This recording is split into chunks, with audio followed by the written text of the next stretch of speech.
Hey everyone, and welcome back to the channel. So, the iPhone 16 already out and 17 will be next month, but you're here looking at these two, the iPhone 13 and the iPhone 15, and you're asking a really smart question. In a world of newer, shinier phones, which one of these is the right move today? Is the 13 still a great value, or is it, finally starting to show its age? And is the 15 worth the extra cash, or are the upgrades not as big a deal as you might think? Well, I've been living with both of these for a while now. This is my product red iPhone 13. And for full disclosure, this is actually the 13 mini. But as you probably know, apart from the screen size and a smaller battery, it's the exact same phone as the regular 6.1-inch 13, same chip, same cameras, same everything. So the whole experience is identical. And this is the iPhone 15 in this really nice subtle blue. In this video, we're going to do a proper comparison. We'll talk about the design and display, and yes, we're going to cover the notch versus the dynamic island. We'll look at real-world performance with the latest iOS, run some benchmarks, and talk about battery life. We'll do a huge camera comparison, which is where things get really interesting. And of course, we have to talk about software. We'll cover the good, the bad, and I'll give you my honest verdict on who should buy which phone or if you should upgrade at all. So if you're thinking about either of these phones, you're in the right place. Let's get into it. Before we compare them side by side, I think it's really important to remember what a big deal the iPhone 13 was when it launched back in 2021. It wasn't just another small incremental update. It really felt like it set a new baseline for what a standard modern iPhone should be. The biggest story was, without a doubt, battery life. After the iPhone 12 took a bit of a step back with the introduction of 5G, the 13 came roaring back. Apple claimed up to 2.5 hours more life on the regular 13 compared to the 12, and in the real world, you absolutely felt it. This was the first base iPhone in a while that you could truly, confidently call an all-day phone. Aesthetically, they shrunk the Face ID notch by about 20%. It was still a notch, but it gave you back a little bit of screen real estate. And on the back, they rearranged the cameras diagonally. This wasn't just for looks, it was to make room for a much bigger main camera sensor. And that new, larger sensor was a huge deal. It could gather 47% more light, which made a massive difference in low light photos.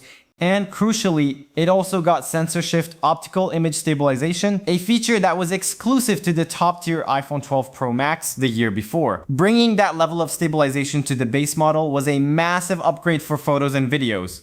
And of course, this was the phone that introduced cinematic mode, that sort of portrait mode for video that automatically racks focus. It was only 1080p, but it was a really cool futuristic feature at the time. The 13 just had this incredibly well-rounded package with no major weaknesses, and that's why it has aged so well.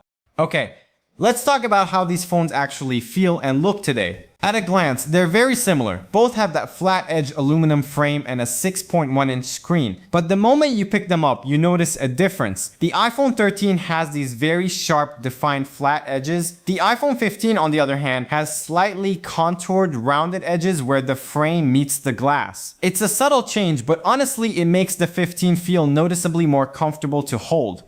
The back is also different. The 13 has a standard glossy glass back, which, is a fingerprint magnet. This product red looks amazing, but you have to keep it clean. The 15 uses this new color-infused matte glass. It has a beautiful soft touch texture, and it's way more resistant to smudges and fingerprints, which I really appreciate.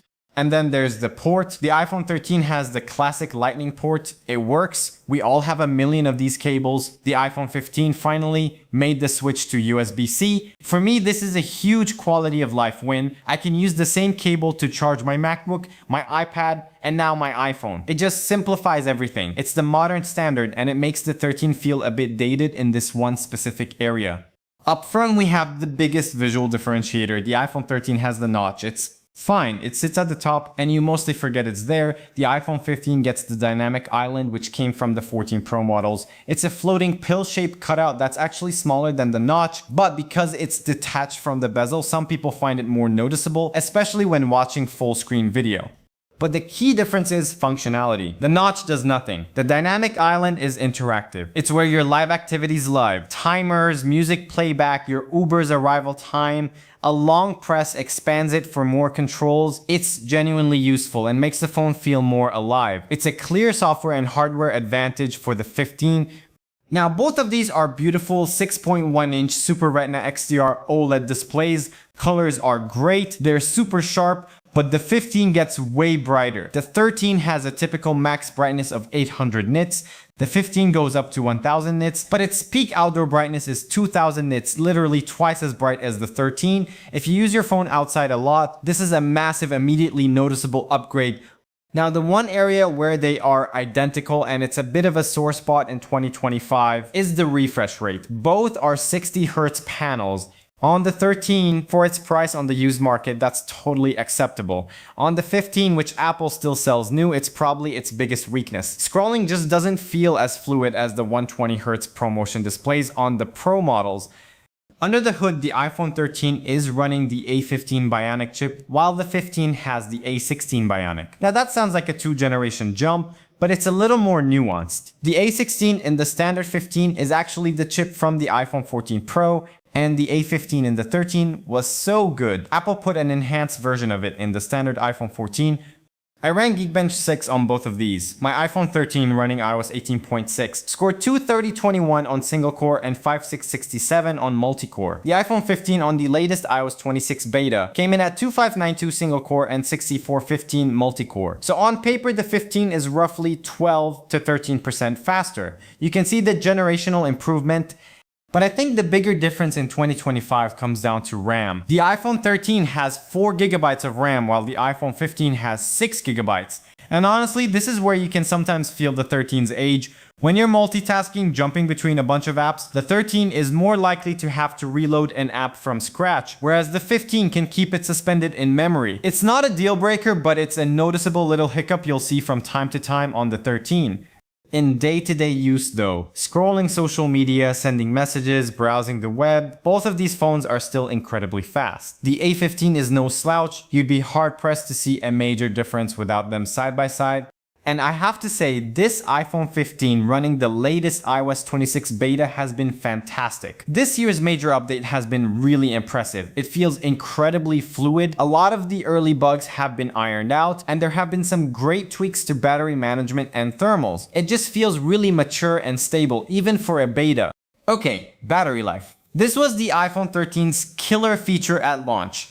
But how does it hold up a few years later? Well, all batteries degrade over time. Typically, after about 500 charge cycles or around 2 to 3 years, you can expect the battery health to be somewhere around 75–80% of its original capacity. For many users, that means a phone that might struggle to get through a full day of heavy use without a top-up. A battery replacement is definitely something to factor into the cost if you're buying a used iPhone 13 today. This iPhone 15, on the other hand, is basically last year brand new. As I mentioned, it's my secondary device, so the battery health is at a perfect 100% with only 195 cycles. So this is giving us a best case scenario. Apple rates the 15 for about an hour more video playback than the 13 was at launch. In my experience, a new iPhone 15 is a very comfortable all-day phone. You can push it pretty hard and still have juice left at the end of the night. Alright, let's talk cameras, because this is without a doubt the single biggest upgrade you get with the iPhone 15. The iPhone 13 has a fantastic 12 megapixel main camera. It has a large sensor for its time and takes beautiful detailed photos, but the iPhone 15 inherits the 48 megapixel main camera from the iPhone 14 Pro. Now, it doesn't shoot 48 megapixel photos all the time. By default, it uses a process called pixel binning to combine 4 pixels into one, creating an incredibly detailed 24 megapixel photo. The result is photos from the 15 that are noticeably sharper with more detail and better dynamic range, especially when you start to crop in. But here's the real game changer. That huge 48 megapixel sensor allows the iPhone 15 to do a 2-crop that is effectively optical quality. For the first time on a base iPhone, you have a dedicated 2-crop telephoto option in the camera app. The iPhone 13 is limited to a purely digital zoom. This gives you so much more versatility for framing shots, taking portraits, and just getting closer to your subject without losing quality. This feature alone is a massive reason to choose the 15. In low light, both are very capable. The 13 was a big step up with its larger sensor and smart HDR4, but the 15 has the advantage. Its sensor is physically larger, and it benefits from Apple's newer photonic engine and smart HDR5, which do a better job of preserving detail and color in challenging light. For video, both shoot beautiful 4K video, but the upgrades on the 15 are still there. Cinematic mode on the 13 is limited to 1080p at 30 FPS. On the 15, you can shoot cinematic mode in 4K HDR at 30 FPS, which looks much crisper. The 15 also has action mode, which is like an extreme stabilization for when you're running, a feature the 13 just doesn't have. The camera system on the 15 is just in a different league.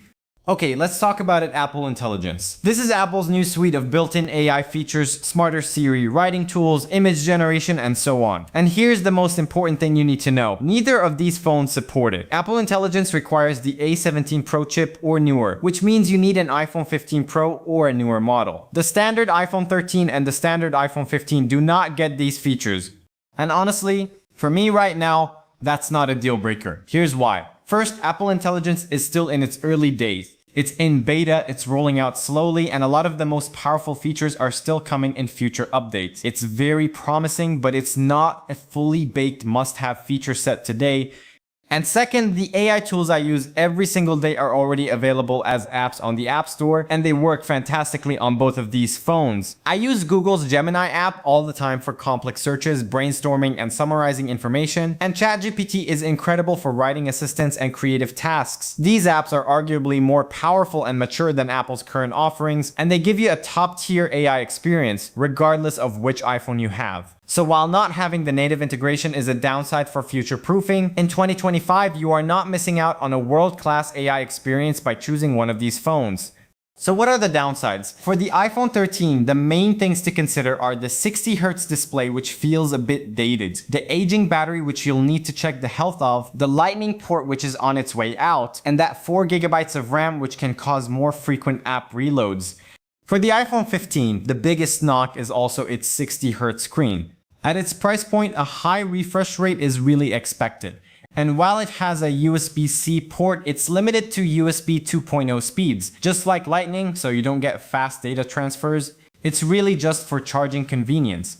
So where does that leave us? The iPhone 13 is a modern classic. It's still fast, has a great camera, and offers incredible value. The iPhone 15 is a significant refinement of that formula, with a much better camera system, a more comfortable design, a brighter screen, and modern conveniences like USB-C and the dynamic island. So, who should buy what? If you're a value seeker looking for the absolute best bang for your buck and you can find an iPhone 13 with good battery health for under $350, it is an incredible deal. The performance is still great for everyday use and the camera is more than good enough. It's the undisputed value king.